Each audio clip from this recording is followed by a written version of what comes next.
No solo aquí en León, ¿no? O sea, traían un problema similar en la ciudad. Sé que es una desarrolladora a nivel México, pero Grande, no tengo idea grande. dónde. Es una desarrolladora de México grande. Ajá. Pero el tema también es que está bien entruncado porque pues hay un crédito puente, los Arenas aportaron el terreno. Es que también, mira, desde ahí parte, desde esa estrategia de venta de, no, miren, los Arenas nos aportaron el terreno. Ah, bueno, pues ahí, los Arenas no se van a asociar con alguien que no vaya a hacer las cosas. Sí. Pues bueno, piénsalo dos veces, o sea, no, ni ellos tienen la garantía. Nosotros hemos tenido algunas sociedades de desarrollo con la familia Arena, y sí son cuidadosos y todo lo demás, y yo conozco bien al Grupo Halcón, digamos, a nivel operativo, porque les promovemos propiedades y demás, y sí es un equipo muy capaz y lo que quieras, pero a cualquiera se le patinan esas Pero cosas. te voy a decir una cosa, no es ni siquiera tema de los Arena, voy a lo mismo. Tú comprador, inversionista, comprador, porque ahí supuestamente era vendiendo el inmueble. Oye, lee tu contrato. Sí. Tú mismo, asesórate por un profesional, ese es el tema. Asesórate por un promotor inmobiliario que conozca, que sepa, que tenga una oficina. Y un abogado, porque luego a veces a nosotros nos quieren aventar la asesoría legal, y yo soy bien claro en eso. Yo les digo, a ver, Yo no soy abogado. he leído muchos contratos.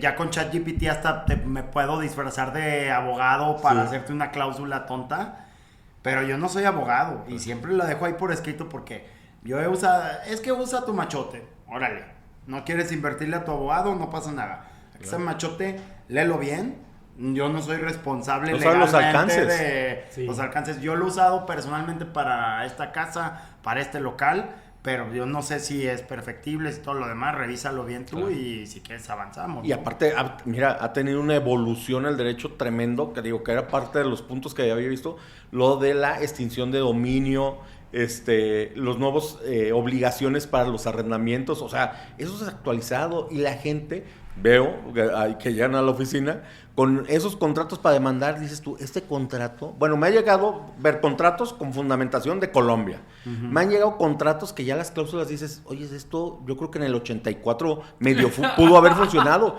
pero hoy en día no funciona. Y lo único que tienen son los pagarés, y lo siguen utilizando así, o sea, no se asesoran, pero ¿sabes qué? Es el caer en el exceso de confianza, claro. El creer en lo que te están diciendo, te lo tienen que soportar por escrito. ¿Qué opinas de las pólizas jurídicas?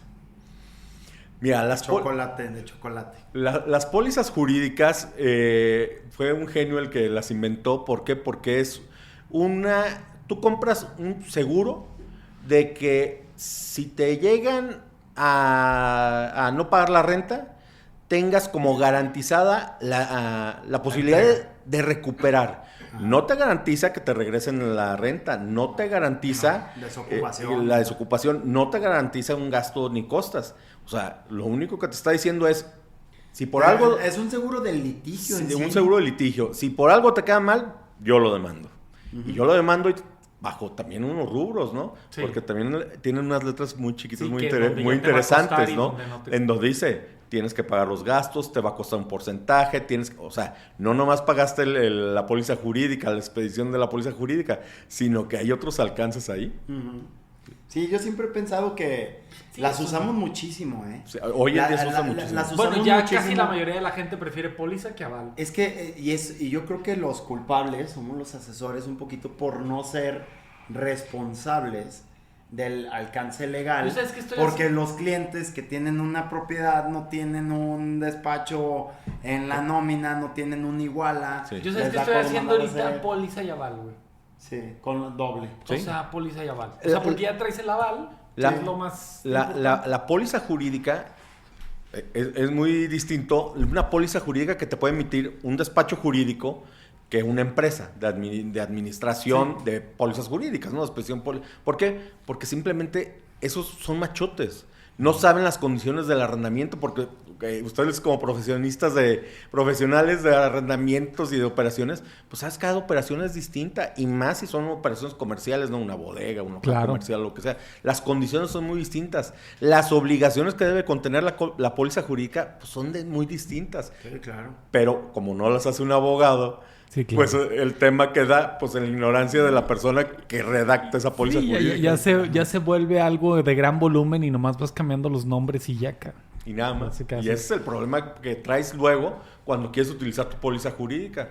Ya no existe la oficina que te les pidió, ya no ves los alcances y ya te dicen, ¿sabe qué? Tiene que pagar 10 pesos más para presentar la demanda, o de lo que recuperemos me tiene que dar. Oiga, pero yo eso no lo sabía. Oiga, aquí está el contrato, aquí lo dice. Sí. Han de estar haciendo un muy buen negocio porque, o sea, yo estaba, hace poquito nos quisieron subir los costos así de volada, de la nada, así, nos habían actualizado con la que yo trabajo la inflación y nos los quisieron subir de golpe. Y yo le hablé a Frank, el que tiene la franquicia de Rent Life aquí en León, y le dije, oye Frank, a ver, le conté cuántas pólizas le he mandado en los últimos 3 años. Son 117 pólizas. Con uno ha tenido problema. Con uno. Dije, oye, traigo un porcentaje de tino padricísimo para ti que no, o sea, significa que te estoy perfilando bien. Porque si estuviera yo mandando. Es como el negocio del seguro que oye, güey, no he chocado, cabrón, ¿no? En tanto tiempo. Exacto, o sea, al final de cuentas debería haber una relación con el trabajo que hace la empresa. Y como que poco a poco, sobre todo desde el año pasado, le empezamos a mandar todo a él. Le dije, oye, necesitas poner eso en la balanza porque significa que cada 5,000 pesos que te dan fueron 5,000 pesos por hacer un contrato. No, y luego, ¿sabes qué? No nomás es el tema de la recuperación y de que puedas iniciar el juicio, que estás garantizado en que se va a iniciar el juicio. Debes de ver que también la póliza jurídica contiene un tema de investigación. Sí, claro. Y la investigación creen que es por hablarle al número de teléfono que el mismo persona que vas a investigar te proporcionó. ¿Qué certeza No, tienes? yo sí me han topado varios de que dicen, oye, güey, este güey trae un chingo de juicios, cabrón. Hay bases de datos Sí. que son de acceso, no público, puedes ingresar son a las sistemas mismas, que son pagas. sistemas pero puedes tener alcance a diferente información. Pero hay algunas empresas de expedición de policía jurídica que no lo hacen, no tienen acceso a lo mismo, no saben cómo hacer una investigación. Yo creo que ese es el valor de la póliza y por lo mismo es algo que vamos a ver que desaparezca en los próximos años porque se va a convertir en una investigación digital. En Estados Unidos así funciona. Si tú quieres rentar una propiedad, está tu credit score, ¿no? Sí. Y el credit score trae tu comportamiento como el buró de crédito, pero trae tu comportamiento de arrendamientos. Y eso no existe en México. Tienes que ver comprobación de ingresos y en paralelo que no haya juicios de arrendamiento, porque de repente hay un chorro de juicios y de todas formas te pasan la póliza y le dices, no, pero es que no son de arrendamiento. No, pero pues sí, cabrón, pero este güey se pelea una vez al año con alguien. Sí. O sea, ya eso está rarísimo. Ya hay un conflicto. Y te voy a decir todavía algo más avanzado, el blockchain, que eso es prácticamente como una parte de la identidad, Sí, como claro. resumiendo muy global, ¿no? De la identidad de cada persona con lo que vas a poder hacer operaciones. Llegarás a hacer operaciones de compraventa en Estados Unidos, en Claro. otros lados, ya se da completamente habitual. Es más, los notarios llegará el Van a momento en que ya tender no a se van a desaparecer. poder utilizar. ¿Por qué? Porque se van a utilizar estas formas jurídicas que son válidas y que son completamente certeras. Es identidad propia, no es manipulable, no lo puedes cambiar. Lo que tengas asentado en tu base de datos es tuyo, no lo puedes. Es un gran registro público realmente. Es un público. registro público independiente de cada persona. Sí. No hay forma de manipularlo y eso te va a dar mucha certeza pues en el contrato de arrendamiento, en las compraventas, en cualquier documento que hagas. Sí. Sí, tan solo, o sea, es como el tema también lo que utilizan mucho en Estados Unidos del escrow, ¿no? O sea, del intermediario que recibe el billete, güey. Sí. Que se vigila como si fuera un mini fideicomiso al momento de una venta, güey. Sí, o sea, es una cuenta de retención Sí. para no darle el anticipo a la como parte mercado vendedora. de pago, güey. Sí, Como sí, mercado sí. de pago. Sí, hasta que veamos que todo está bien y si no regresa. Pues vamos a empezarle Sí. de una Muy vez. bien. ¿Cómo se llama tu despacho, Cristian? Es Serna Asociados Abogados.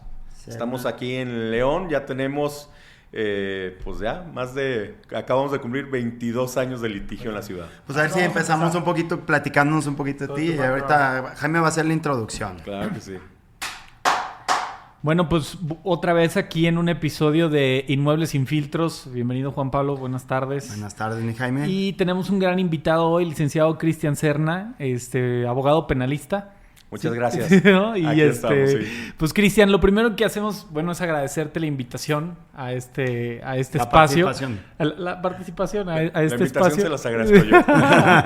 y empezamos siempre con un poquito de tu background, qué estudiaste, dónde estudiaste, cuál es tu giro en especial en este tema, y luego ya nos vamos metiendo un poquito al tema de los inmuebles. Claro que sí, pues muchas gracias por invitarme, por tenerme la consideración, y ojalá mi conocimiento y la experiencia que tengo después de 22 años de litigio les pueda servir a ustedes y les pueda servir pues a la gente que pueda ver la información que vamos a proporcionar. Yo estudié aquí en León en la Universidad Iberoamericana, la licenciatura en Derecho. Durante toda la carrera estuve trabajando en el Cerezo, primero en los juzgados como parte de la Defensoría de Oficio, primero y segundo menor penal, luego en el sexto penal, luego en el quinto penal, ahí le ayudaba a la jueza a hacer órdenes de aprehensión, entonces, y ahí todavía pues estaba estudiando, ¿no? Salí de la carrera, me fui agente del Ministerio Público, y estuve agente del Ministerio Público como unos 2 años, que en ese entonces el agente del Ministerio Público llevaba todo tipo de asuntos, ¿no? Llevabas homicidios, llevabas despojos, llevabas fraudes, llevabas todo. Enfocado a lo penal. Todo exclusivamente penal. Todo exclusivamente penal. Y esa experiencia te sirvió mucho. ¿Por qué? Porque aprendes a tratar a la gente y empiezas a ver... Y todo tipo de gente. A englobar qué es lo que busca la gente o qué delito es el que sucede, ¿no? Porque resulta que una señora le prestó un coche a su comadre, pero luego ese coche no se lo regresó, pero se lo llevó ya en un exceso de velocidad, atropelló a una persona, pero esa persona pues ahora está reclamando las lesiones. ¿Qué hay ahí? O el coche, de quién era, se lo prestó, pero no se lo devolvió, ya hay un abuso de confianza por ahí, pero luego se lo reclamó y no se lo entregó, será un robo, y las lesiones, ¿quién es el responsable de pagar las lesiones, la comadre o la señora? Y entonces te da mucha experiencia, mucha pauta a ir enlazando todas las circunstancias de la vida real para encontrar qué es. Ojalá la gente llegara y te dijera así un tema muy sencillo, ¿no? Oiga, ¿sabe qué? Es que compré esta propiedad y me cometieron un fraude. Pues ojalá fuera tan sencillo. Pero la mecánica en cómo sucede es completamente distinta. El derecho penal es la única área del derecho que absolutamente todos los asuntos son completamente distintos. Todos se cometen en formas distintas. Pueden ser mecánicas parecidas, similares, pero ninguno es exactamente igual. Pueden ser fraudes, pueden ser abusos de confianza, puede ser un robo. Son vertientes muy similares, pero que no son iguales las circunstancias. Sí, o sea, como un tipo yo el otro día escuchaba que muchas veces en el tema cuando tú cometes un homicidio es por qué lo cometiste varía un montón, ¿no? O sea, si fue un homicidio, creo que doloso, involuntario, o sea, y al final del día murió alguien las condiciones en que sucedió, ¿no? Y entonces empiezas a entender cómo encuadrar lo que te platicaron, en qué delito cae y qué tipo de conducta puede ser. Y tú estuviste dentro, digamos, del sistema, por así decirlo. Ahí estuve yo en parte del sistema, muy agradecido, le agradezco infinitamente. Y después me fui a hacer la maestría, hice una primera maestría en España de asesoría jurídica de empresas con un subsistema en delitos financieros. Tengo 10 posgrados. Hice otra maestría aquí en la Ibero de Derecho Constitucional y Amparo, una maestría en San Diego sobre litigación oral, civil y penal. Entonces, bueno, pues estamos bien preparados, bien capacitados. Siempre actualizándote, ¿no? Actualizando. O sea, importantísimo actualizarte como abogado. Hay que actualizarse completamente porque esto cambia día a día. Y hoy en día, ustedes lo pueden ver en los medios, en las redes sociales, hay modificaciones a las leyes, a los criterios que utilizan los juzgadores todos los días, ¿no? Y eso aplica para todos los ámbitos de la vida de todas las personas. Sí, cosas que uno a veces como el ciudadano común de a pie, pues ni cuenta se da hasta que tiene un pedo. O sea, no sabías que eran ciertas cosas hasta que realmente ya tienes un problema y no acudiste a un abogado desde un inicio, ¿no? O sea, sí, que eso sucede muchas veces con el ciudadano de a pie en ese sentido. Tienes que asesorarte, tienes que ir buscar siempre el profesional del área de lo que estás necesitando hacer. No le puedes hacer al experto en una operación o en algo que quieras hacer. Ok, oye, y como para entrar un poquito el tema de lo que tú haces en el tema penalista, ¿qué tanto conlleva o cómo influye un tema inmobiliario en el tema penal? ¿Qué tanto te llegan estos casos o cómo es tu enfoque en este sentido de lo penal en un enfoque inmobiliario? Fíjate que podemos ver una evolución muy importante y muy marcada respecto a la evolución del tema inmobiliario en el área penal. te puedo decir por fechas de 10 años hacia atrás, el tema del vínculo del derecho inmobiliario con el derecho penal prácticamente eran los despojos, que llegaba una persona y se metía a una casa, a un terreno que no era de la persona. Así es, una invasión. Esa era como la primera pauta del vínculo inmobiliario con el derecho penal. ¿Por qué? Porque se estás metiendo a un terreno de una persona que tiene su propietario, paga su predial, tiene que ejercer actos de dominio sobre el terreno. O sea, ¿qué quiere decir? Bueno, pues hace una carne asada, tiene un letrero, tiene cerrado, tiene enmallado. Tiene que demostrar que él tenía la posesión de ese terreno. Entonces, él tenía la posesión, llegó una persona y lo desocupaba, ¿no? Se metía literal en la noche y luego ya decía, no, pues este es mi terreno. Ese es el primer vínculo que podemos decir como antecedente histórico. Los paracaidistas.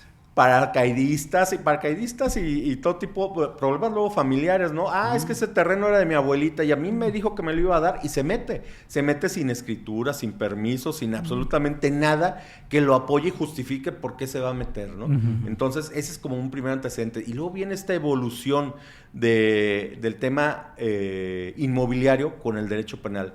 Comienzan a haber fraudes inmobiliarios. ¿Qué tipo de fraudes?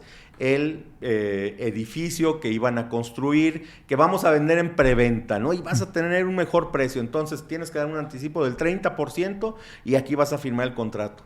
Contratos que en un momento dado no estaban registrados, desarrollos que no tenían permisos, que no tenían constancias, que no tenían usos de suelo. Entonces, eso se da una modificación a la legislación aquí en Guanajuato y hacen un delito sobre el tema inmobiliario, específicamente sobre los desarrollos que no tienen permisos y de los que no tienen ningún documento para sustentar la operación que van a hacer. ¿Permisos de venta específicamente? Permisos de venta, usos de suelo, porque hay una serie de reglamentación, de permisos que debes de tener, y si tú no tienes todos los permisos previo a la venta del inmueble, es un fraude.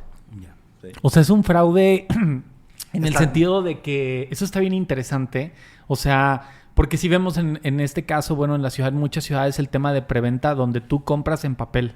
Y muchas veces en la práctica van los permisos de este lado y va a la venta ya caminando de este lado. Sí. O sea, eso digamos que en estricto sentido es fraude. Eso es ilegal, no se puede hacer. Cuando tú haces la preventa, tú ya debes de tener todos los permisos. Si no tienes todos los permisos, eso es un fraude, eso es un engaño. ¿Por qué? Porque nadie le asegura al constructor que le vayan a dar el último permiso de uso de suelo. O el permiso de venta. O el permiso de venta, eso es ya cuando estás vendiendo una unidad individualizada. Si estás levantando capital para un desarrollo, ¿entra en otra categoría o también entraría dentro de lo mismo? Es que entra en lo mismo. Aquí es precisamente el asesorarte con un abogado, ¿no? ¿Qué vas a hacer? ¿Vas a hacer una inversión? Bueno, las inversiones tienen unos serios requisitos. ¿Vas a hacer una inversión del tema inmobiliario? Tiene otros requisitos. Entonces, si es una inversión propia, bueno, pues tiene sus condiciones y sus variantes. Si es una inversión respecto al tema inmobiliario, debes de tener toda la certeza de la viabilidad y certeza de que ya tenga los permisos para poder vender. Si no, está mal planteado el asunto. No se puede hacer una inversión para un desarrollo inmobiliario sin tener los permisos. Sí, sin tener la certeza de que puede existir. La certeza son los permisos que te expide la propia autoridad municipal en su caso. Pero ahí es una certeza también en cierto sentido técnica, ¿no? O sea, hay una certeza técnica de que la parte administrativa municipal, por así decirlo, está completa, ¿no? Y luego viene la otra parte de que puede haber desarrollos que sí tienen todos estos permisos nombrados y que no ejecuten la obra o que no ejecuten lo que dijeron que iban a ejecutar. Viene a ser parte de lo que estamos analizando, la evolución de los fraudes o del tema entre el derecho penal y el derecho inmobiliario, ¿no? ¿Qué viene a suceder? Vienen a ser desarrollos, ¿no? Un edificio, una obra vertical. Y entonces, bueno, ya lo ves, empiezas a construir, ya empiezan a construir, sí sacan los permisos, sí los tienen, y empiezan a recibir fondos, ¿no? Que resulta que luego puede ser que no concluyan la obra. ¿Por qué? Por la circunstancia que quiera, porque por discusión de los fondos. Y entonces aquí es donde se viene a dar otro tipo de delitos, de fraude, ¿no? ¿Por qué? Porque yo te di mi dinero para que tú lo utilizaras de una manera, para que construyeras mi departamento, para que construyeras mi casa en esa privada.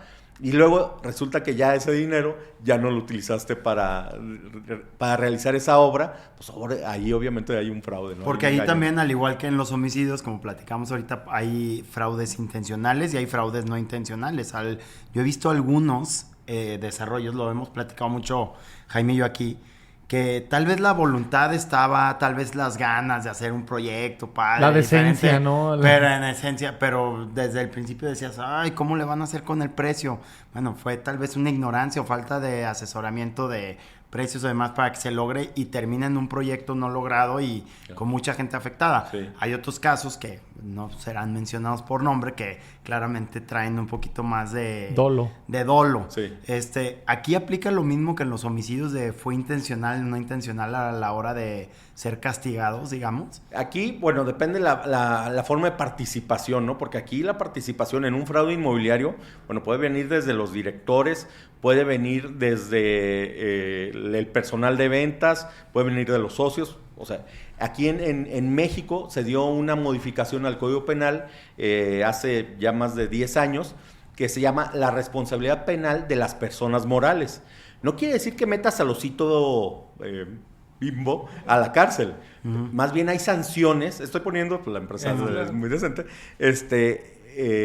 Pero hay sanciones en contra de la empresa por un actuar penal, por un fraude, por un derecho ambiental, por un delito de carácter fiscal, ¿no? Entonces, ya las sanciones no son nada más para la persona en el sentido de la restricción de la libertad, ¿no? De meterlo a la cárcel, en pocas palabras, sino también hay sanciones que se imponen directamente a las empresas que participan en este tipo de fraude. Porque había responsabilidades limitadas en ciertas razones sociales, ¿no? No pasaba nada, ¿no? Uh-huh. No sucedía ahí nada. Topaba seguía la empresa funcionando y veías un tamaño de empresa y seguían haciendo actividades y resulta que habían metido a la cárcel al gerente, que era el pobre señor, que era el prestanombres del dueño de la corporación, y ese es el que pagaba los platos rotos, ¿no? Y por decirte, o sea, ¿qué es lo que te protege en ese sentido? O sea, hablábamos antes de empezar a grabar que muchas veces alguien va y a lo mejor se confía con la infraestructura que ve o el lugar donde está o hasta el mismo desarrollador y no se fijan qué firman, ¿no? O sea... Exactamente. Ahí en ese tema, ok, tú puedes a lo mejor... Digo, yo he participado en varias preventas y nunca me ha tocado un comprador. O sea, ahorita participé en unas preventas, 400 unidades, absolutamente nadie de esas 400 personas pidió una modificación del contrato. Una modificación en el contrato. Los permisos, enséñame, enséñame los permisos. O sea, la gente llega, te aparta, firma y ni se fijan qué van a comprar. Exactamente, era lo que estábamos platicando, ¿no? La gente les ofrece la empresa, el vendedor, el gestor, una operación inmobiliaria, ¿no? Un terreno, un departamento o una casa. Y le platican la mecánica de cómo es, y es una gran inversión, y aquí va a ser esto, y va a tener estas amenidades, y la alberca, y el club de golf, y lo que quieras, ¿no?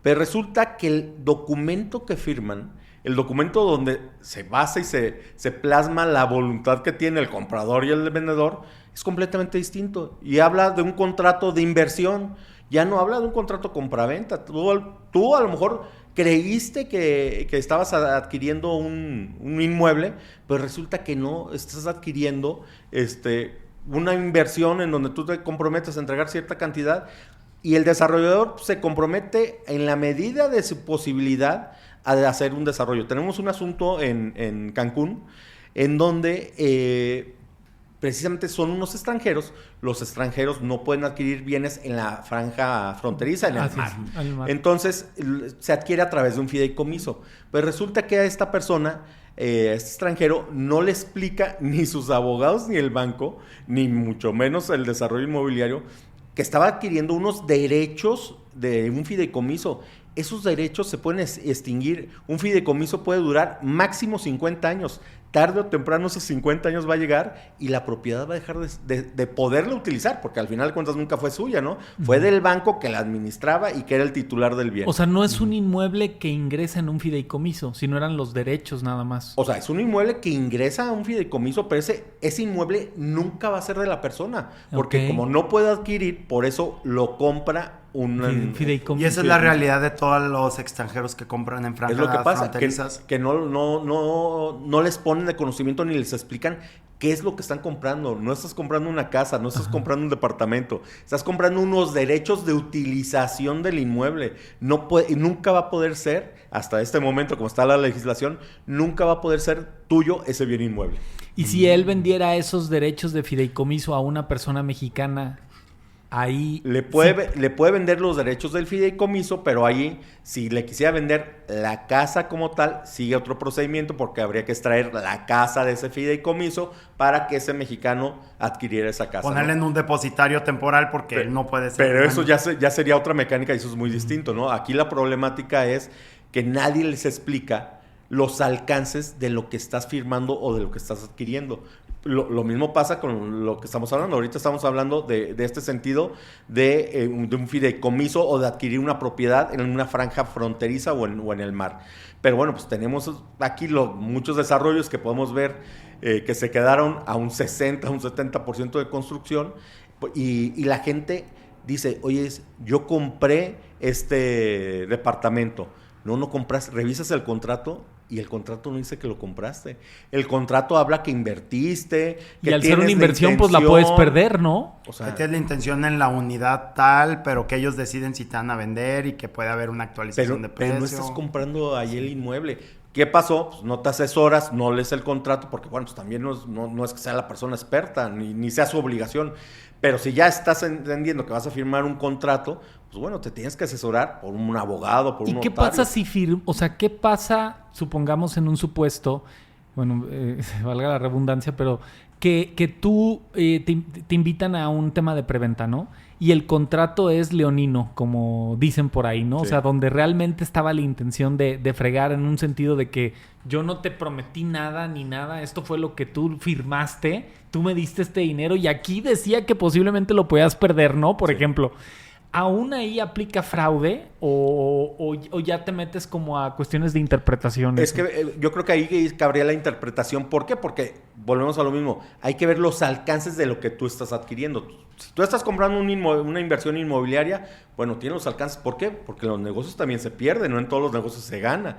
Si hay un desarrollo para hacer un fraccionamiento, para hacer una plaza comercial, para hacer lo que sea, no es obligatorio que tengan que ganar un porcentaje de utilidad. Puede ser que subió el acero, el cemento, haya otras circunstancias con lo que puedas acreditar. Oye, yo no te engañé. Mira, pasó todo esto que no hizo viable el desarrollo. No hay un engaño, no hay un fraude. Pero en cambio, si tú das tu dinero, tu enganche, tu primera participación para comprar el departamento 101 y resulta que no construyen el edificio, que no tenía permisos, que lo dejaron a medias y que ya no existe el dinero del fideicomiso, que no te acreditan qué hicieron con el dinero que tú entregaste, ahí hay un dolo, ahí hay una ventaja, ¿no? Ahí es castigable. Y para llegar a esos castigos en la realidad judicial, digamos, de México, ¿sí se ve justicia? O sea, ¿sí te han tocado casos en los que digas hay un resarcimiento de los daños? ¿O en realidad siempre, bueno, me imagino que al final es un juego en el que terminas perdiendo, ¿no? Por más que hayas recuperado, no recuperas el valor del dinero en el tiempo, lo que te costó el abogado, todo lo demás. ¿Pero es fácil llegar a ganar este tipo de casos o son complejos?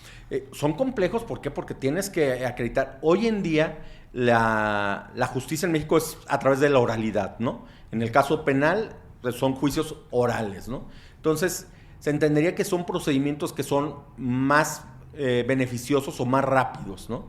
El tema es que, bueno, pues luego te encuentras con una cuestión de agencias del Ministerio Público saturadas, juzgados sobresaturados. Entonces, bueno, vienen cuestiones administrativas más allá del alcance jurídico.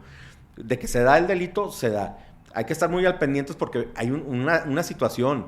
No te dejes engañar nada más porque te den la cara o te contesten el correo, te contesten el teléfono, te digan, sí, no, espérame, claro que lo vamos a hacer. ¿Por qué? Porque hay un término, hay una prescripción.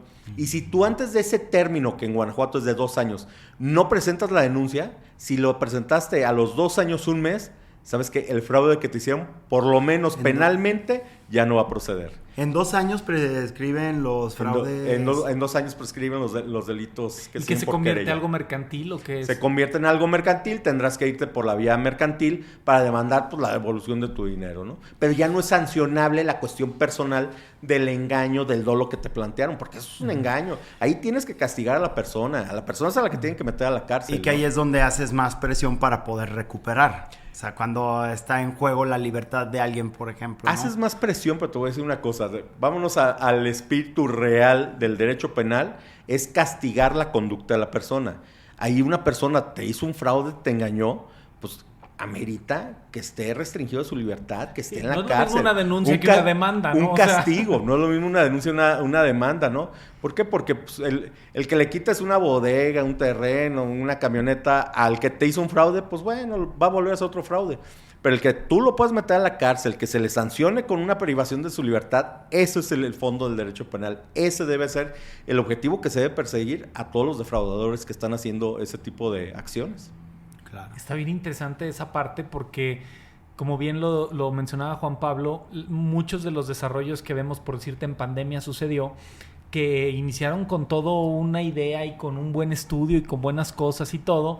Llega pandemia, suben los materiales, hay una contracción en la venta y todo, y se truenan y llegan a incurrir pues en este tema penal sin haberlo querido, ¿no? O sea, sin haberlo pero pensado. Fíjate, es que es distinto lo que estás comentando. Ahí se da otra circunstancia, ¿no?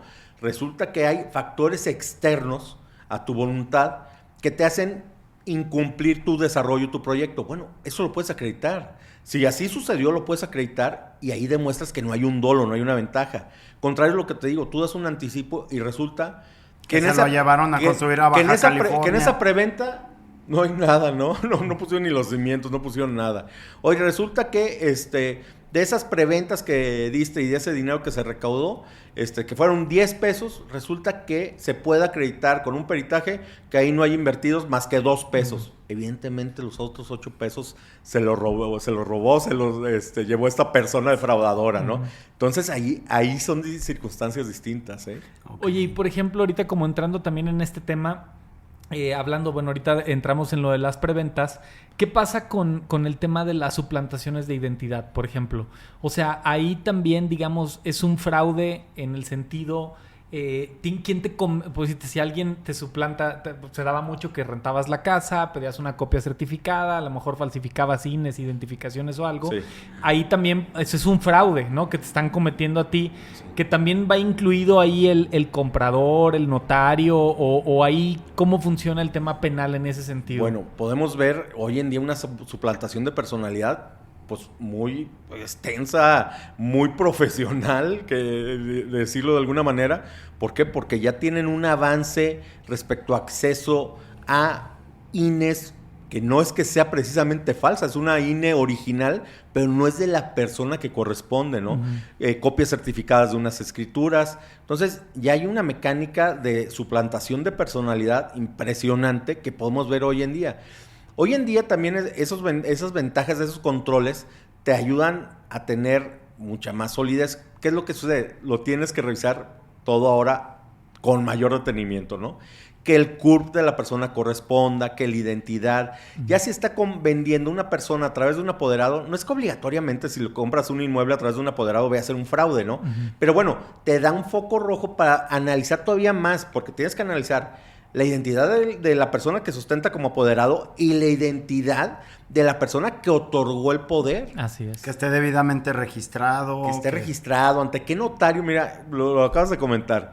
¿Qué notario hizo el acto? Hay notarios muy profesionales y muy conocidos y reconocidos en la ciudad y en el estado. Y hay otros tantos notarios que podemos ver y hay consecuencias en donde les han retirado el fiat. ¿Por qué? Por una serie de anomalías. Sí, ¿Por claro. qué? Porque no revisaban, nadie pensando bien por este descuidos. Momento, por descuido o por qué motivo, la personalidad de la persona. ¿Y qué sucedía? Que una persona que iba y compraba una casa, debe haber muchos factores, mira. La gente también no debe perder de vista, por ejemplo, vas a comprar una casa que vale 10 millones de pesos y la casa te la están vendiendo en 6 millones de pesos. Esa variación, o sea, Ok, alguien Sí, puede a menos tener, de que, alguien de puede que tener una conozcas tú necesidad al cliente. extrema por vender una casa por el motivo que quieras. Pero bueno, esas necesidades son muy acreditables también, Sí. ¿no? Y lo conoces normalmente, lo pudieras conocer. Pero si sabes o no tienes a la vista, no porque te diga el vendedor, pues así los engañan, normalmente. Es que tengo una emergencia en el hospital, es que tengo un hermano en la cárcel, necesito el dinero. Y, o sea, ya cuando hay una variación tan importante en el precio de más de 30%, debe ser el primer foco rojo que debes de tener. ¿Por qué te van a estar regalando un 30-40% del valor de la casa? Del Sí, los departamento, garbanzos de libra ya no existen, o sea, no existen. Ya no existen. Vuelvo a lo mismo. Puede ser que haya una circunstancia en particular que digas, bueno, puede ser que por esto haya una circunstancia que tenga una necesidad premiante de venderla. Pero bueno, ya ese primer tema, ya desde ahí es raro. Segundo punto. Oye, ¿lo está haciendo directamente el vendedor? O sea, ¿la persona que tiene la escritura a su nombre es el que te está vendiendo o lo está haciendo a través de un apoderado? Oye, lo está haciendo a través de un apoderado y resulta que es un poder del 2023 y en ese entonces la señora, porque son casos reales lo que estoy comentando en este momento, la señora tenía 96 años. Ay, o sea... Sí. Ya es otro punto más. O sea, son criterios que hay que estar tomando en cuenta para ver la emisión. Luego muchas veces son hasta de otras ciudades o de otros estados para perder esa trazabilidad un poquito, ¿no? Fíjate que sí, completamente de acuerdo, pero fíjate que ya los notarios, los colegios de notarios se han puesto de acuerdo y se han dado la facilidad de entre ellos mismos notarios, literal, comunicarse y decirle, oye, tú hiciste este poder, oye, tú hiciste esta escritura, bueno, es que la señora estaba muy mal, es que no me trajo la INE, o... ¿Sabes qué? Nunca se paró esta persona aquí. Bueno, sí, claro, ya sabes. Pero es lo que te digo, tienes que ir entrando a ver detenidamente cada uno de los puntos. Y entonces esta suplantación, hoy en día aquí en León, está, bueno, impresionante la cantidad de inmuebles que se han vendido las operaciones con suplantación. ¿Y qué sucede? Que el comprador pierde el dinero. Sí. ¿Por qué? Porque ¿a quién se lo reclama la devolución? Ok, tiene identificado que le compró a Juanito el inmueble, ¿no? Pero resulta que el Juanito real, propietario de la casa, nunca la vendió. Él no recibió el dinero. Recibió el dinero el Juanito ficticio, no, el Juanito suplantado. En una cuenta a su nombre, pero no hecha por él. A una cuenta de Juanito que no era él. No, yo me pasó un caso de un cliente que tenía un terreno en Gran Jardín que les hicieron suplantación de identidad y lo vendieron y tardó 4 años en darse cuenta, porque él vivía en Estados Unidos. Lo vendieron, todo. Sí. Bueno, creo que hasta estaban construyendo la casa cuando él se dio cuenta y todo. Sí. Pero tardó 4 años en darse cuenta. Pero fíjate, ahí por lo menos ese Juanito, ese propietario de la casa, él sí puede mandar la nulidad de la escritura y recuperar su inmueble. Sí. No es que el propietario real de la casa pues ya lo perdió. No, pues, precisamente ese es el tema. Él puede demandar la nulidad de esa escritura de compraventa, porque no es vuelvo a lo mismo, tampoco es que sea una compraventa ficticia, porque la compraventa sí se hizo. Ajá. Más bien la identidad de la persona que se ostentó como vendedor es el que suplantaron, es el que es ficticio. Y el afectado fue el que supuestamente compró, ¿no? El afectado es el que compró, no supuestamente. Ese compró y pagó. Pero imagínate el conflicto que genera de cajón, porque oye, como que yo ya pagué por esto, pero es mío. Yo nunca firmé. Quien firmó fue yo a firmar, no, si era otra persona. Fíjate, les voy a decir un punto muy interesante que hemos visto en los asuntos de suplantación que hemos tenido en este momento en trámite en el despacho. Aquí viene un tema muy, muy interesante. Oye, pues el comprador pagó traslación de dominio, o sea, el municipio recibió un dinero por ese cambio de propietario. ¿Ese dinero qué va a pasar? ¿Por qué? Porque la operación al final de cuentas pues se cancela. Pues el comprador, ese dinero, eso... lo debería de recuperar también. Lo debería de recuperar o debería haber un mecanismo legal en donde también existe una obligación por parte de la autoridad de decir, para convalidar, oye, ¿es cierto que Juanito vendió ese terreno? Hay que tener certeza en todos los actos, ¿no? Uh-huh. Entonces esto se va convirtiendo en un área que debe haber mayor control y mayor especialidad, pues para tener seguridad para todos. Todos estamos en riesgo, todos los que tengan una propiedad están en riesgo que aparezca una persona haciéndose pasar por ti para quererla vender, para quererla rentar. Yo tuve un amigo que compró un terreno aquí en León. Ya se cuenta que él compró el lote 144 al lado estaba la 146 y no sé cómo se equivocó y construyó la casa en el 146. Ajá. Pero él era dueño del 144, sí. ¿no? Entonces construye la casa con permisos y todo, ¿eh? Sí. O sea, no tengo idea cómo sucedió eso. La construye y cuando la va a vender se da cuenta que no era acá. Entonces va y habla de buena onda con el dueño del terreno al lado y le dice, oye, güey, pues está esto, ya chequé que hay un tema muy fácil de cómo hacer el cambio y todo. Sí. Mi cuate ya tenía la casa sola y vivía en México y el del terreno no fue y se metió a la casa, güey. O sea, como ya tenía construido los ladrillos, y se fue y se metió a la casa y fue un show, o sea, lo ganó. Sí. Pero fue un show, Pero ¿cómo lo ganó? Al final no recuerdo cómo lo ganó, pero lo ganó. Fíjate que eso es derecho civil. Eso, el Código Civil establece que si tú construyes en un terreno que no es tuyo, se queda en beneficio del titular, del dueño del terreno, esas mejoras, ¿eh? Digo, habría que ver las circunstancias que fue lo que sucedió, ¿no? Sí. Si a lo mejor... No sé si lo ganó, negoció o algo. No sabemos si hubo una situación administrativa donde a lo mejor sí hubiera habido un error por parte del ayuntamiento o algo así, ¿no? Bueno, puede suceder, ¿no? Pero si tú construyes en un terreno que no es de tu propiedad, eso que construiste, perdido. Eso es consejo para todos los casados, no construyan en el terreno del suegro, ¿no? Es lo primero que te dicen. Es lo primero que te dicen, que no hay que construir. Para que no hacer eso. Oye, y entrando un poquito en este tema, algo que Juan Pablo y yo siempre hemos tenido como un tema medio de tabú, que los dos nunca nos hemos dedicado a esto ni hemos estado involucrados, pero yo, por decirte, recibo muchas llamadas de clientes que me dicen, consígueme un remate, ¿no? Y antes yo recuerdo, salían los remates en el periódico, ¿no? Había listados así del remate en el periódico y yo conocí hace muchos años gente que hizo mucho dinero en el tema de los remates, ¿no? Hace todavía 3 años los bancos, creo que Santander te aceptaba escrituras de remates, siempre y cuando no fueran por rebeldía o teníais ciertas cosas. ¿Qué pasa en el mundo de los remates? O sea, eso es un tema que la verdad... ¿Cuáles son las implicaciones? Las implicaciones. Que hay que cuidar. ¿Es una compra certera o siempre queda ahí un apóstrofe? Mira, el tema de los remates ha ido evolucionando, ¿no? ¿Por qué? Porque el litigio ha ido evolucionando. Antes los procedimientos, pues bueno, eran muy laxos, eran muy sencillos, no había tanta ventaja o tanto dolo en cualquier juicio, ¿no? Simplemente, pues a lo mejor la persona no tenía para pagar el crédito, pues se salía a remate su propiedad y bueno, pues la perdía, ¿no? Entonces, era una cuestión que muy probablemente antes de los años 90 viene a ser muy, muy viable, ¿no?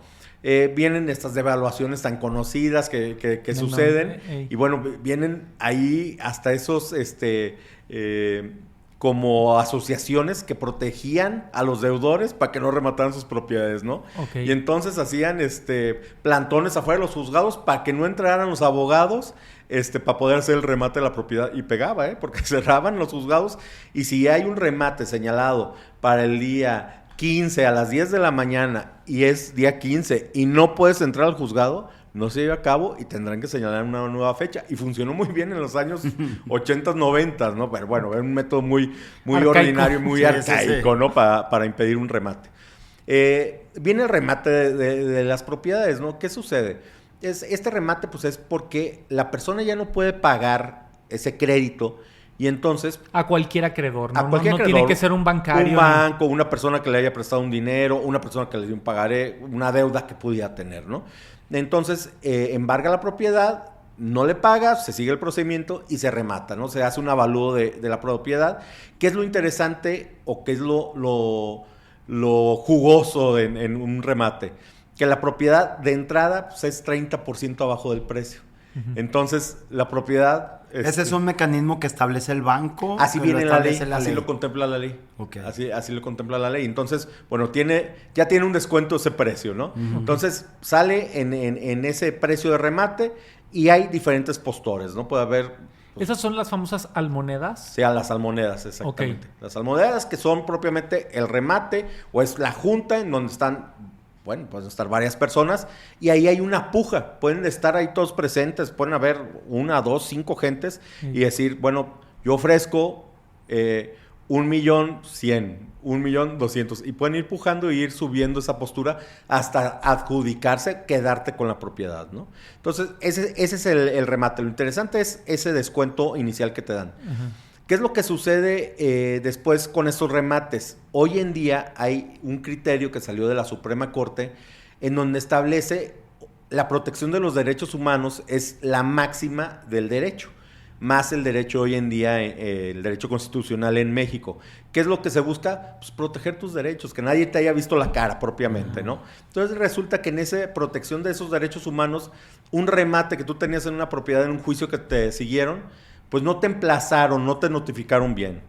O no se desahogaron las pruebas correctamente. O tú nunca te enteraste de ese juicio y pues ya luego ya nomás te dijeron que se había rematado. Ya nomás van a sacarte. Y nunca te notificaron. ¿Por qué? Porque pues, así lo hicieron. Lo hicieron mal, por omisión o por una trampa, por lo que quieras, ¿no? Pero no lo hicieron, no te enteraste, ¿no? ¿Y qué sucedía antes? Pues ya perdiste tu casa, tu bodega, tu terreno y se acabó, ¿no? Hoy en día puedes ejercer un mecanismo de acción que es a través de una demanda de amparo donde puedes demandar el ejercicio de esos derechos, decir, oye, espérame, a mí nadie me notificó, ni que me iban a rematar mi propiedad, ni que estaba demandado, ni que había un juicio en contra mía, por lo tanto, pues eso va para atrás, y esas demandas de amparo hoy en día están procediendo, y esos procedimientos van para atrás, y el que se adjudicó, el que compró la propiedad, tendrá que regresar la propiedad. Y la persona al que le entregó el dinero, si es un banco, si es un particular, tendrá la obligación de resarcirle el dinero. Tampoco le van a regresar el traslado de dominio. Tampoco le van a... Eso es algo bien curioso que a mí siempre me ha impactado. A lo mejor ahí voy a tener un poquito de desvío del tema. Que me ha impactado mucho en la ley de que aunque el delito se haya cometido o la falta haya sido comprobable que se cometió, tal el caso de un adeudo de un acreedor un incumplimiento de crédito, que puedas desestimar, por así decirlo, una resolución por no haber hecho bien el proceso, ¿no? O sea, que eso está dentro de la ley en ese sentido. O sea, aunque el delito se haya cometido, o sea, aunque esta persona sí tenía la deuda, sí se llevó a cabo el remate, sí todo, si no hicieron bien el proceso, es como si no fuera culpable, ¿no? Pero mira, es que estamos hablando de dos cosas distintas, ¿eh? Eso que estás diciendo, estamos hablando del derecho civil, ¿no? Okay. Te voy a poner un ejemplo similar, el mismo ejemplo en derecho penal. En el derecho penal, ¿qué sucede?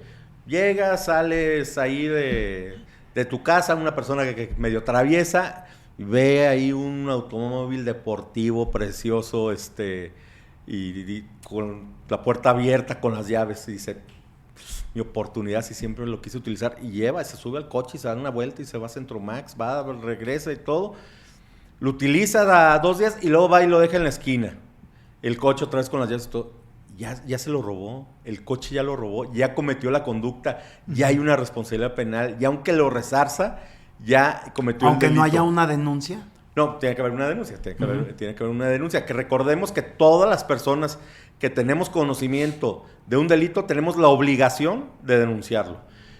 Luego podemos ver esas notas periodísticas que dicen, es que nadie presentó la denuncia. Oye, si un policía tenía conocimiento de esos hechos, si tu autoridad que estás diciendo, pues es que nadie presentó una denuncia, ya tenías conocimiento, tenías la obligación de iniciar un procedimiento penal, porque ya tienes conocimiento, es una obligación que tenemos todos los ciudadanos. Aunque no seas el afectado. Aunque no seas el afectado.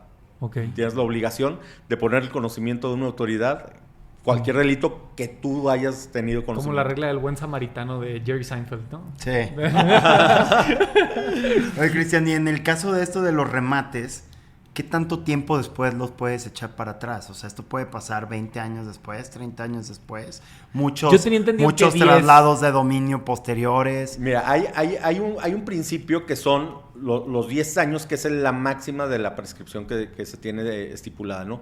Pero tendríamos que ver las condiciones para poder establecer en qué momento y bajo qué circunstancias se dio esa violación a tu debido proceso. Porque también debemos de tener conocimiento que hay diversas acciones en el campo de vista mexicano que son imprescriptibles, ¿no? Por ejemplo, los derechos de los niños o de las niñas, de los adolescentes, esos no prescriben nunca. No prescriben nunca, entonces puedes seguir adelante. Un caso de hoy en día, Salió la Suprema Corte la semana pasada a emitir un caso famoso donde Sasha, la cantante, presenta una denuncia en contra de quien era su manager en ese momento y dice, a mí él me violó de chiquita. Y habían pasado más de 35 años de esos hechos. Por haber sido niña. Y entonces la Suprema Corte que determinó que era procedente esa denuncia porque ella estaba manifestando en ese momento bajo conciencia lo que había sucedido. Era imprescriptible, ¿no? Entonces hay muchas acciones, sobre todo penales, que son imprescriptibles, ¿no? Que sí las puedes reclamar en cualquier momento. Sí, aparte, lo que mucha gente no se da cuenta también de los remates es de que, bueno, primero, esta cuestión tan importante de que puede llegar a que te lo reviertan, por así decirlo, sí. Y también todo lo que implica el tema de esperar a que quede la escritura, tener que desalojar a las personas que están adentro, cómo te dejan la casa... ¿Qué implicaciones? ¿Ha habido tiroteos en esas...? Y que tengas certeza que es un remate, ¿no? Porque tenemos, pues, oyes, yo te hago lo que algunas oficinas, despachos hacen. Te voy a hacer la cesión de los derechos litigiosos, ¿no? Porque vamos a rematar esta propiedad. Oyes, pues ahí a lo mejor la persona ahí está interpretando, ya compré la casa. No, estás comprando el procedimiento para rematar la casa. Y nadie te asegura que a fuerzas tenga que salir a remate esa propiedad, ¿no? Entonces, pues ahí ya tienes que ejercer tus acciones para poder determinar lo que tú estás adquiriendo. Vuelvo a lo mismo del inicio.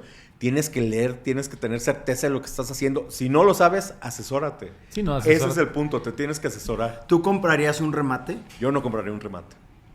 O sea, de plano... O sea, el riesgo es más alto que la posible ganancia. Yo no compraría un remate porque, o sea, tampoco, a ver, tampoco es que todos los remates sean ilegales, todos están chuecos y todos están mal hechos, ¿no? Pero poner en riesgo tu patrimonio en una propiedad que no tengas certeza de cuál fue el proceso que se fue. Te asesoraste con un abogado, vio que siguieron todo el procedimiento legal, sí se le notificó a la persona, desahogaron pruebas, se inscribió en el registro público, se hicieron las publicaciones de los edictos. Bueno, pues es un remate, es una figura jurídica que existe, está bien hecho. O sea, tampoco es que todos los remates estén mal, ¿no? Pero bueno, pero ya tienes la certeza que estás adquiriendo algo conforme a la ley, ¿no? Que aún que quieran presentar un amparo, pues no va a proceder eso nunca.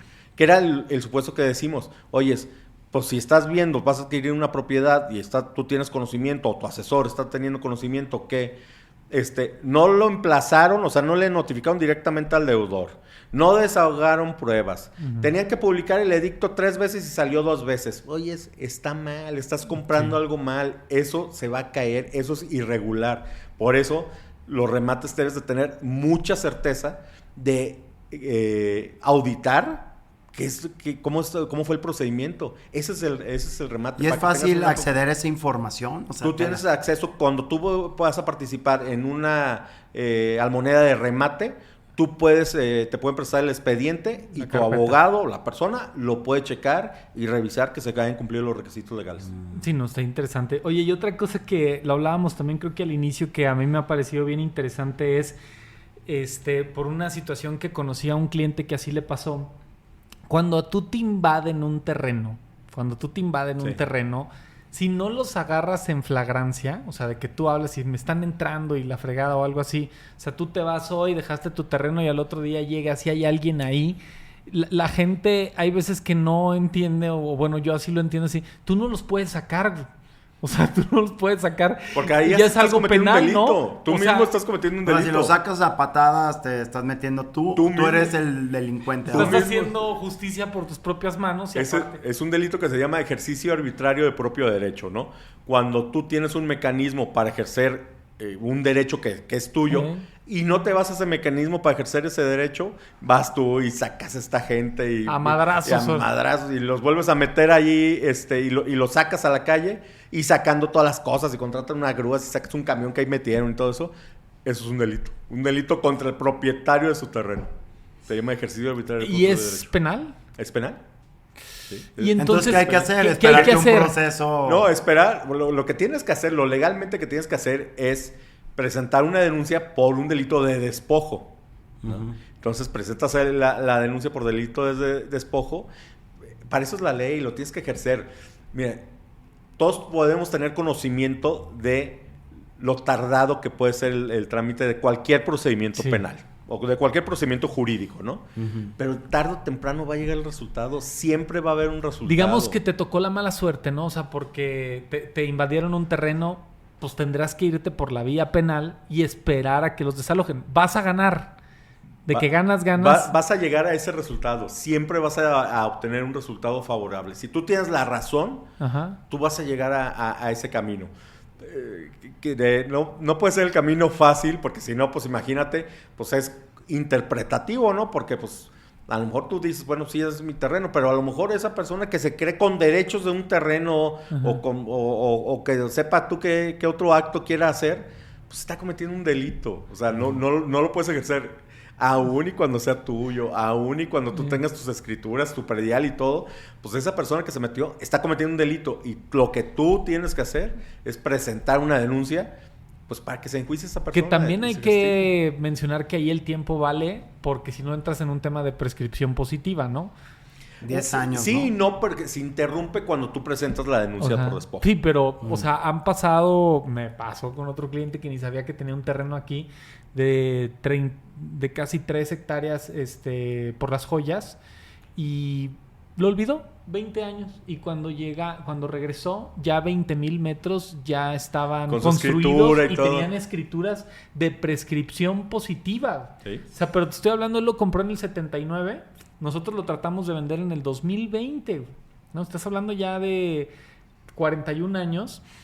Y la escritura de prescripción positiva era del 2002, 2003. Y esa escritura sí, esa no es revocable. Bueno, también es revocable. Hay un principio jurídico que es primero en tiempo, primero en derecho, ¿no? Si tú tienes tu escritura que es anterior a esa escritura, pues tu escritura es completamente válida, ¿no? Si tú tienes la escritura. Pero pues resulta que luego mucha gente, volvemos a lo mismo, a las prácticas anteriores, ¿no? Hacían un contrato de compraventa, ¿no? O literal, ¿no? Le vendían al compadre el terreno y casi que atrás le ponían una leyenda de cedo los derechos de este terreno. Como una factura endosada. Como una factura endosada. No es legal, no es válido. Eso no te da derecho a nada, ¿no? Y si viene una persona... Hay 3 formas de la prescripción, ¿no? Una es cuando tienes un justo título y lo ocupas de buena fe. Otra prescripción es cuando tienes... un justo título y lo ocupas de mala fe. Y la última opción, que pasan 20 años, es cuando no tienes ni justo título y lo ocupas de mala fe. Tal cual viste ese terreno, te metiste y ahí estás. Te van a dar una escritura. Pero si hay una escritura, pasados los 20 años, pero si hay una escritura anterior a esa escritura, a ese acto, tu escritura no tiene ninguna validez. Que ahí hay un punto que veo luego muchos memes en internet que hablan y dicen, pues sí, entrando un poquito al tema del arrendamiento, es que ya tengo 15 años rentando la casa, entonces ya me la puedo quedar, ¿no? Bueno, esa creencia la gente, o sea, lo dan por hecho, claro. No, o sea, lo dan por hecho en ese tema. O sea, que en ese sentido de arrendamientos... que digo, ahorita también quisiera hablar un poquito de la extinción de dominio, pero en ese tema de arrendamientos es ¿qué riesgos, a lo mejor para no adentrarnos solo en uno, o sea, pasando un poquito, ahorita hablamos de compra-ventas, qué riesgos penales existen en los arrendamientos? En los arrendamientos, bueno, se vienen a dar una serie de cosas muy interesantes hoy en día, ¿no?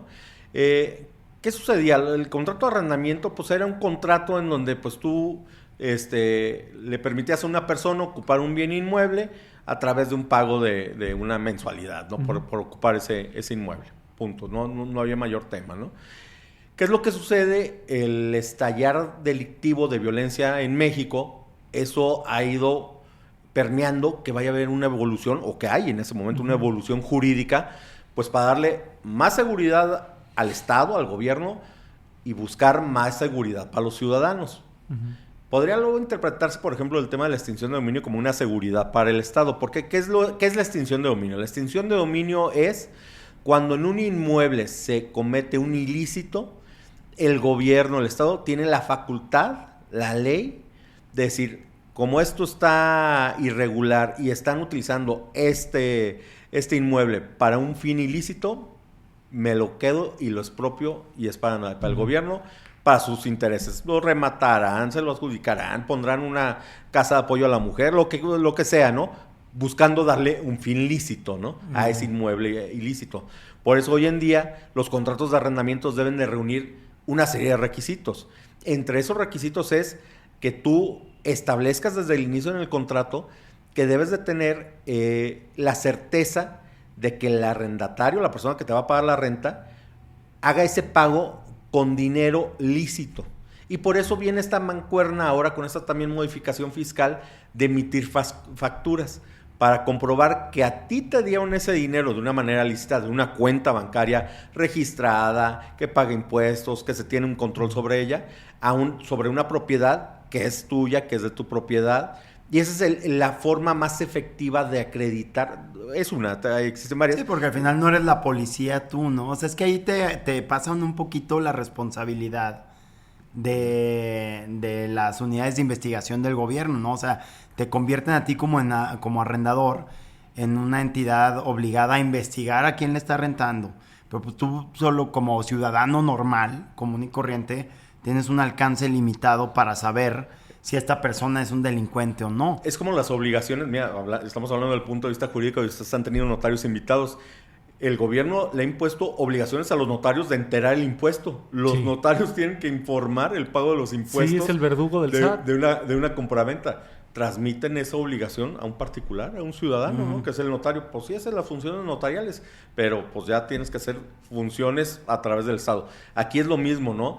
El arrendador debe de asegurarse que la persona que está rentando ese inmueble, pues dentro de tus alcances, porque tampoco eres policía investigador, pues sea una persona que no haga actos ilícitos. Y te ayuda un poco a decir, oye, mira, pues yo llené esta solicitud, güey, yo pedí estos comprobantes de ingresos, yo hice esta investigación, opinión aquí están las de referencias del SAT, o sea, le pedí sus recibos de nómina, que los verifiqué, que estuvieran dados de alta, o sea, ¿eso te ayuda? Eso te ayuda, claro, sí. Eso te ayuda precisamente para acreditar que, bueno, tú hiciste lo que tenías a tu alcance, porque nadie está obligado a lo imposible, ¿no? Pues yo no me metí a la base de datos de la fiscalía para saber si tenía antecedentes penales, pues no lo puedes hacer, ¿no? Pero lo que sí puedes hacer es la obligación de emitir una factura para el pago de ese arrendamiento y que esa factura la paguen de una cuenta bancaria que pertenezca a la persona. Ahí ya encuentras que estás haciendo una actividad lícita, ¿no? Lícita. Exactamente. Si ya hiciste la investigación a través de una póliza jurídica o una investigación propia con tu agente inmobiliario, bueno, pues ya precisamente estás desvirtuando lo que estamos hablando en el fondo, que es la cuestión del dolo, de la ventaja. Yo, propietario del inmueble, yo arrendador, no me conducí dolosamente, yo ni sabía que en esa casa iban a hacer actos delictivos. ¿Por qué? Porque hiciste investigación, porque me dieron los datos del aval, porque me dio su constancia de situación fiscal, me dio su carta del trabajo donde se desempeñaba actualmente. Entonces tienes una serie de mecanismos que tú puedes acreditar que hiciste una investigación y que tienes un sustento y que la circunstancia de la persona de lo que haya realizado en la casa pues también está fuera de tu alcance, ¿no? Aquí hay unos casos de casas que cayeron bajo este supuesto porque las rentaban una célula supuestamente de hackers o algo así, y pasas por afuera de ellas y todavía están los módulos de policía y todo lo demás. Porque yo he escuchado de clientes que han perdido su casa con extinción de la extinción, pero la recuperan rápidamente, y aquí esto ya lleva 5 sí, años. Yo creo que hasta más de 6 años. Que una vez que se da este supuesto, oye, pues yo le rentaba a Pepito y de repente veo a Pepito esposado en el periódico. Sí. Ya, o sea, de cajón, o sea, y él es mi arrendatario. Ahí ya, preocupación número 1, cualquier delito hace que el domicilio en el que habitaba esta persona sea sujeto a extinción de dominio, o son delitos de, digamos, de alto impacto o de crimen organizado. O delitos que se cometían ahí, o que él era un delincuente afuera y vivía ahí. Son delitos que deben de tener una consecuencia jurídica y deben de estar establecidos, que son, porque hay una variante de delitos, hay delitos menores, ¿no? Por unas lesiones no te van a extinguir una propiedad, ¿no? Pero por un delito de narcomenudeo, de armas, de huachicol, de cualquier delito que sea de alta índole, que contemple el código como delitos graves, pues bueno, eso es... ¿Pero son delitos que se cometieron en la casa? O sea, o que un delincuente viva en esa casa, por ejemplo. No que el delincuente viva en la casa, sino que en ese inmueble, en esa bodega, bodega, terreno, rancho, casa, se realicen actos ilícitos. Sí. Ok. Hoy resulta que en una bodega, pues ahí tenían un camión lleno de cualquier Cosas tipo robadas. de cosas robadas, ¿no? O una casa, pues resulta que era un lugar donde tenían a gente secuestrada, ¿no? Entonces, ahí ese es el supuesto. Los hackers probablemente despachaban desde las casas. Pues sí, o sea, Seguro. Podrían porque tener sus equipos, lo sabemos. lo raro que existe es que yo tuve un cliente que le pasó en Guanajuato capital con 2 viviendas que rentó y resultaron ser narcomenudistas y en 10 meses recuperaron las 2 viviendas. Pero él hizo bien como en tiempo y forma y creo que no daba facturas y las recuperó. Pero estas que estamos hablando ahorita ya tienen años. O sea, supongo que es por la complejidad del caso. Puede ser la complejidad del caso y también, pues, ¿qué tenías tú para garantizar? O sea, tú arrendador, propietario del inmueble, ¿qué tenías tú para sustentar que los mecanismos que tenías a tu alcance los activaste, los ejerciste para estar seguro qué persona ibas a meter ahí?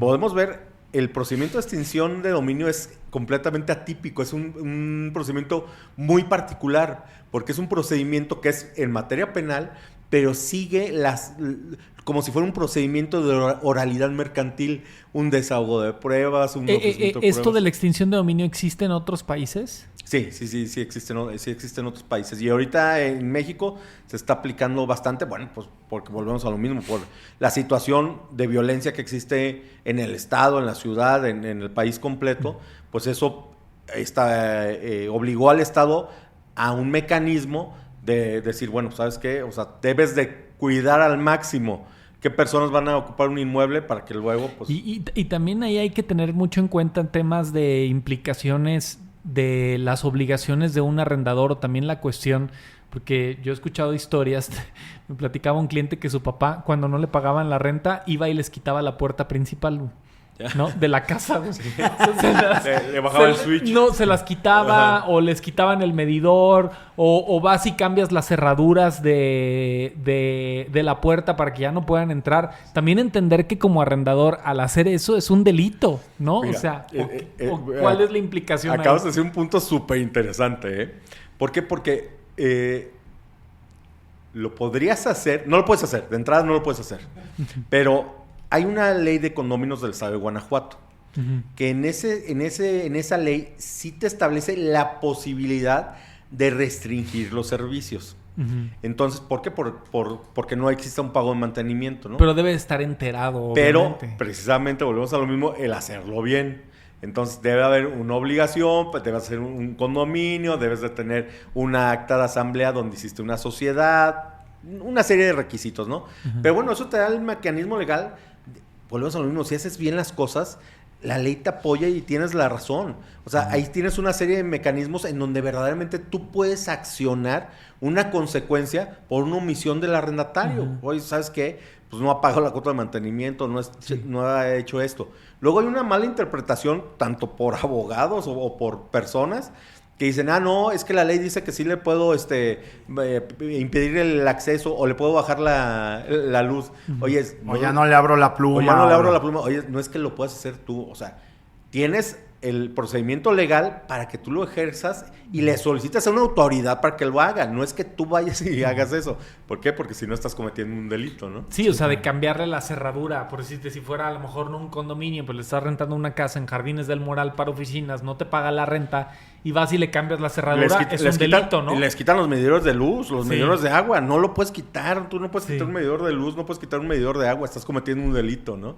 Yo sé de algunos condominios verticales que lo que hacen es que cuando no hay un pago de la cuota de mantenimiento, no te limitan el consumo de agua. El consumo de agua lo sigues teniendo, pero te limitan el bombeo, Sí. que ese es el que te lleva a tu departamento. No sé si sea así como un loophole y si caigas en un supuesto que de todas formas sea... No, digo, ahí lo están haciendo bien, que pues, yo no te estoy limitando el agua. El agua prácticamente nunca te la pueden cortar porque es un servicio, es un derecho, básico, ¿no? Un sí. derecho humano, ¿no? Entonces, efectivamente, bueno, pues Ahí está la toma en el agua, ahí sótano. está, tú llegas, baja, llena tu cubetita y súbetela al 9º piso. Yo conocí otro condominio donde si echabas desmadre... Ya cuéntalo güey, todo, hombre. Si echabas desmadre te ponían multas, güey. Entonces haz de cuenta que después de las 10 no tenía que haber ruido. Si hacías fiesta, te ponían multa y luego en la segunda te cancelaban el gas, güey. Sí. Cancelado el gas. A bañarte con agua fría. Y era con candado y todo, y no podías, o sea, hacer... Y pues, en Estados Unidos es mucho más fácil este tipo de cosas. O sea, en Estados Unidos, pues sí estaba viendo un edificio que hacían multifamiliar, y si tú no pagabas la renta, dejaba de funcionar el elevador, por ejemplo, sí, ¿no? Pero ya lo haces con un régimen en condominio. Lo puedes hacer, digo, las condiciones jurídicas, por ejemplo, en Estados Unidos son muy distintas. Que hay que entender que hoy en día los procedimientos son exactamente los mismos desde Alaska hasta la Patagonia. Todos los sistemas penales son de oralidad. Todos son exactamente orales. Entonces, todos son iguales. ¿Por qué? Se homologó. Se homologó. Es una tendencia. Es una tendencia y ya todos los procedimientos son... O sea, tú los casos que llevas aquí en México son como los de Estados Unidos, o sea, presentas tu tesis y... Yo, de hecho, una especialidad que estudié de litigación oral penal, la hice aquí en la Universidad de La Salle, y una maestría que hice en Derecho Procesal, en litigación oral, civil y penal, la hice en San Diego. Porque pues eran los mejores en ese momento. Y allá sí es como la ves en las películas, aquí no. Aquí no, porque el tema es distinto. Por ejemplo, aquí no hay jurado, ¿no? No hay jurado. Y los juzgados, literal, en Estados Unidos, bueno, pues también hay juzgados chiquitos para los de las multas. Pero en un juzgado normal, pues tiene toda una infraestructura para aguardar a los abogados, al acusado, al Ministerio Público, a la Fiscalía, a todo, ¿no? Aquí, pues obviamente, pues la cuestión entender económica, pues no permite tener como esos espacios tan ilustrativos, ¿no? Uh-huh. Pero al final de cuentas el procedimiento es exactamente el mismo, el de Estados Unidos que el de aquí. Y presentas tu caso y dices, yo creo que mi cliente, y así tal cual. Tal cual, es exactamente igual. Sí, nomás que en Estados Unidos, pues sacar a alguien que no te pague la renta es muy fácil. Sí. O sea, también el caso es, pues si aquí en México, tú compras, por decirte, hablando de coches, tú compras un coche a crédito y no te lo pueden quitar. Y en Estados Unidos el repo van y te la llevas. O sea... Eso lleva a un tema que es interesante. O sea, la ley protege mucho a los arrendatarios, ¿correcto? O sea, ¿está más balanceada a favor del arrendatario? No, fíjate que y te voy a dar dos vertientes, que es el tema inmobiliario, principalmente de lo que estamos platicando. Los temas de arrendamiento y los temas, por ejemplo, hipotecarios, ¿no? En Guanajuato en específico y prácticamente en todas las legislaciones de los estados en México, cada estado tiene su procedimiento, se modificaron las leyes y se recortaron al máximo los periodos probatorios, los periodos de alegato, los periodos de trámite del juicio se recortaron al máximo. Entonces, esos juicios de arrendamiento que veías y que pasaban de 5 años... Sí, que pateaban el balón. Hoy en día en Guanajuato, por lo menos, no se pueden llevar. Un juicio de arrendamiento te va a llevar, por lo menos esa primera etapa, pues a lo mejor unos 4 o 5 meses. La apelación son otros 2 meses y pues lo que tarde el amparo, ¿no? O sea, son juicios que a lo mejor en un año, que antes eran juicios normales que tardaban 5 o 6 años, hoy en día máximo en la última instancia se podrá llevar un año. Okay. Viendo el procedimiento real, no hay una protección ni mayor ni menor para ninguna de las dos partes, ni para el arrendador, que es el propietario, ni para el arrendatario, que es la persona que ocupa el inmueble. Uh-huh. Pero podemos ver que pues viene a haber diferencias de criterios actualmente y vienen estas modificaciones de la elección del Poder Judicial y podemos ver unos nuevos jueces que entrarán la mayoría ahora en septiembre y se va a ventilar mucho el tema de derechos humanos o los derechos en pro de la persona. Entonces habrá que estar muy al pendiente de cómo va a suceder esa nueva impartición de justicia, ¿no? Porque no queremos que sea así inequitativo y vaya a beneficiar más al arrendatario. Es que no pudo pagar la renta, pues vamos a ayudarlo. Sí, como lo que estaban... Porque había hasta un rumor o una iniciativa de que si ocupabas una casa te iban a ayudar a formalizar y cómo, y si yo soy el propietario. Sí, no, pues no, o sea, eso es importante, no está sucediendo en este momento, no creo que llegue a suceder. Sería anticonstitucional, ¿no? Sería inconstitucional. Pero bueno, habría que ver porque pues, vamos a tener por lo menos en México una nueva Suprema Corte integrada por otros muy distintos ministros de la Suprema Corte que pudieran entender o interpretar la ley como una mayor protección, por decirlo de alguna manera, para el deudor, ¿no? Actualmente no lo hay, La ley no lo permite, o sea, no hay ni un beneficio ni una ventaja para ninguno de los dos. Pero bueno, sí hay que estar muy al pendiente de qué es lo que pueda suceder con estos nuevos criterios o estos nuevos jueces. ¿Es ley federal ahí o ahí aplican las leyes estatales? Son leyes estatales para el procedimiento de arrendamiento, que correspondan aquí en el estado, son inmuebles y deben de seguir la ley local. Para el tema hipotecario también es una ley que se contempla en un código local y aquí se puede ejercer completamente sin ningún problema.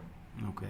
Eso está bien interesante porque, o sea, en el día a día, uno no, a veces muchos en el día a día, en los compradores y todo, por decir, conozco unos casos de gente que compró varios terrenos, o sea, de estos terrenos como irregulares, ¿no? Que te los venden a pagos semanales, sí, por ejemplo, ¿no? Que no tienes idea el mercadazo que existe, sí, para ese producto, para ese producto, que supongo que si ya estamos hablando de eso, ese sí es fraude tras fraude tras fraude, ¿no? O sea, sí, porque son tierras hasta ejidales donde tú estás vendiendo. Conocí otro proyecto también donde estaban vendiendo, hicieron una asociación y te vendían como acciones que eran como si fuera un terreno. O sea, los derechos de formar parte de eso, pero o sea, no todo el terreno entró a una asociación. Y entonces a ti te vendían como una acción, como si fuera el club campestre, sí, el club, haz de cuenta, un club que te venden una acción para permitir ahí. Entonces ellos te venden una acción que digamos que mide lo de un lote o tiene el valor de un lote y tú lo puedes usar, construir y todo. Te señalan ahí. Pero no es... Pero lo que se busca ahí, la estrategia jurídica mal intencionada y mal aplicada y mal desarrollada de esos defraudadores que venden ese tipo de inmuebles o de fraccionamientos, es que lo que dicen es, bueno, pues si aquí hay 300 socios, que son 300 gentes que compraron ese pedacito de terreno, pues es muy difícil que la autoridad persiga 300 personas que son de escasos recursos limitados, porque esté buscando la intención de comprar un pedazo de terreno, ¿no? Sí. De hecho, hay muchas políticas en el estado en donde se han regularizado ese tipo de terrenos, ¿no? Sí nacieron mal de una manera irregular, sí, pero fue la única manera, uno, por el mismo paso del tiempo, dos, porque no había una afectación directa a un propietario. Entonces el gobierno... No hay un denunciante. No hay un denunciante, verdaderamente puedes expropiar y otorgarle esos terrenos, esas fracciones, pero bueno, eso lleva un trámite, ¿no? No puedes comprar un pedazo de tierra por una acción o sin una escritura, ¿no? Oye, ¿y qué tanto de tu trabajo, por así decirlo, en este sentido, vamos a ir llegando como al final del episodio, pero en este sentido, ¿qué tanto de tu chamba ya es preventiva o otra ya es que tienen el agua en el cuello? O sea, no hay esa cultura en México, ¿no? De prevenir un poquito, de acercarte, por decirte contigo, a decir, oye, voy a hacer esto. No hay una cultura preventiva en México, definitivamente no lo hay. Debes de ver que llegan las personas a solicitar nuestros servicios, llegan con contratos que decíamos con fundamentación de Colombia, llegan con contratos, con cláusulas que ya son inaplicables en el derecho actual en Guanajuato. O que decían literalmente, te voy a fregar, güey.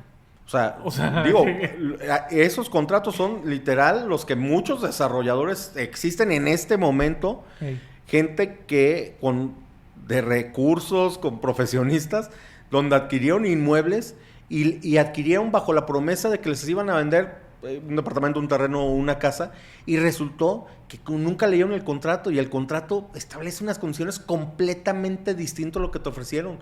No lo leíste. Entonces, no hay prevención. ¿Por qué? Porque ese inversionista pues nunca fue con un abogado, con un notario, con un profesional a decir, oye, está bien, estoy comprando un departamento, está todo legal, está todo en orden.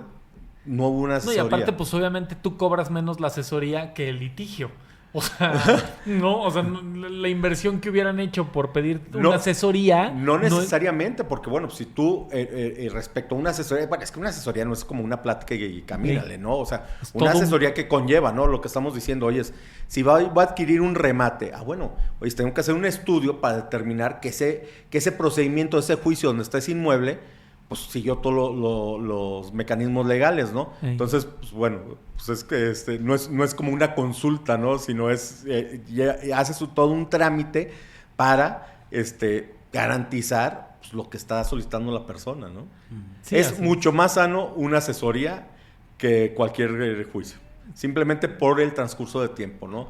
La justicia es lenta, la justicia lleva sus propios tiempos, pero al final de cuentas lo que sí podemos concluir es que siempre vas a obtener, si tú tienes la razón jurídica, no dudes en ejercer ese mecanismo legal para poderle ejercer. Okay. Y te van a dar la razón y vas a llegar a un resultado positivo. Ok.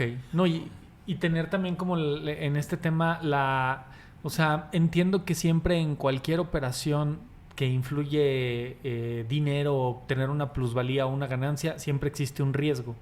Lo que haces pues es tratar de minimizar lo más que puedas, ¿no? O sea, lo más que puedas minimizar esa cantidad de riesgo, claro. lo más que puedas, ¿no? O sea, en ese sentido tratar con esto que nos dices, o sea, ok, me cuido de este lado, porque los dos sabemos, o sea, todo el mundo sabe que si te quieren chingar, o sea, ya estás en un problema, ¿no? Te van a llevar al baile. O sea, te van a llevar más bien es qué tan armado estás para si lo quieres, o sea, es una prevención al final del día.